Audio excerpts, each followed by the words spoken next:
cannot be separated from each other. They have identical function.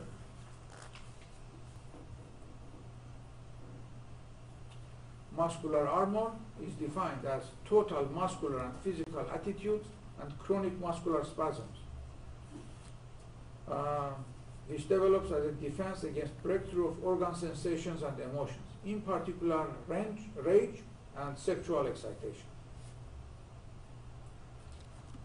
This is the schematic manifestation of the human organism.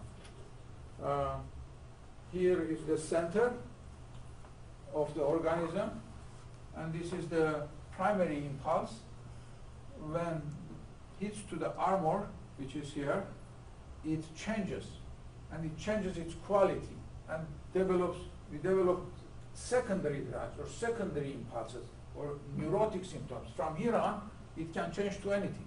It can become sadistic impulses, it can become things that are unhealthy, it can change to extra niceness, and also part of it turns against the organism itself and causes anxiety.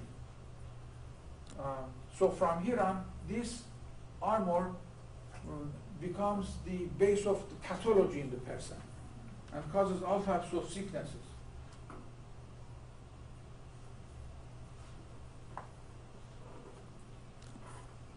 The concept of muscular armoring developed in 1933. Reich described a patient, as I already said, repressed homosexual fantasies, that violent loss of control happened when these contractions yielded to treatment. Now you see here that how psychology, which was patient's character attitude, and physical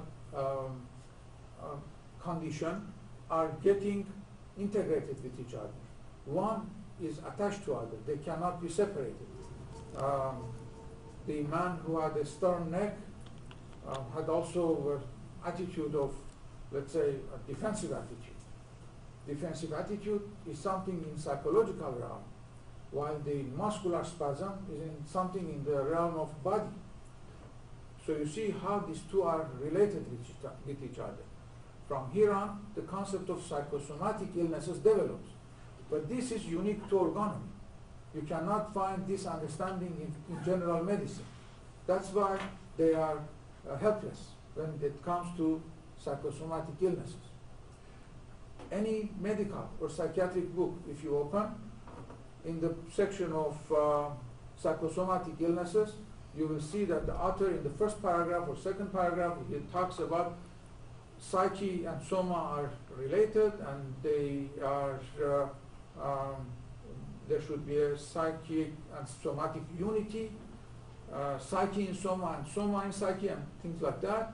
But if you keep going on one or two paragraphs lower, you will see that again.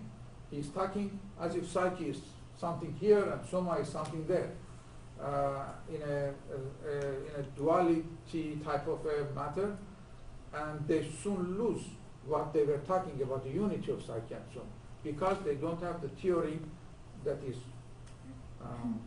specific for orgonomy.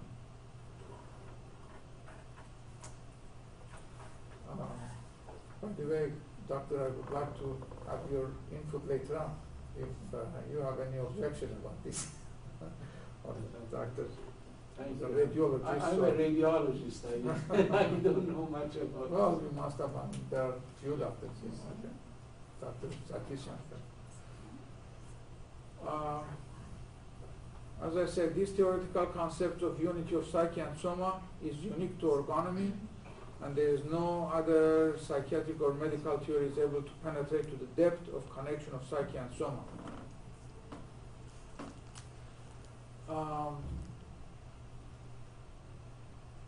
So disturbance of flow of biological, psychological and sexual energy, libido energy, that later on Reich called it orgon energy,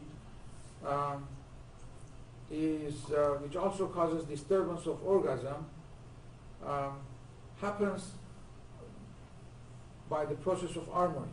Armoring is one of the major reasons that the flow of energy and then the sexual functioning of the person becomes disturbed. So you see how these theories are getting integrated and fitting to each other. Theory of armoring and theory of orgasm.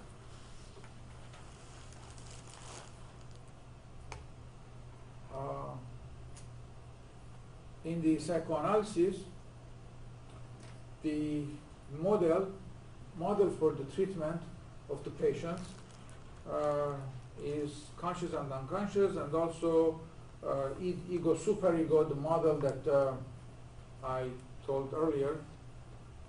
While in orgonomy, Reichian type of treatment, our model is the core, middle layer, and then outer layer. Outer layer, the way that the person presents. Middle layer are the different impulses that are conflicting with each other, and then the core.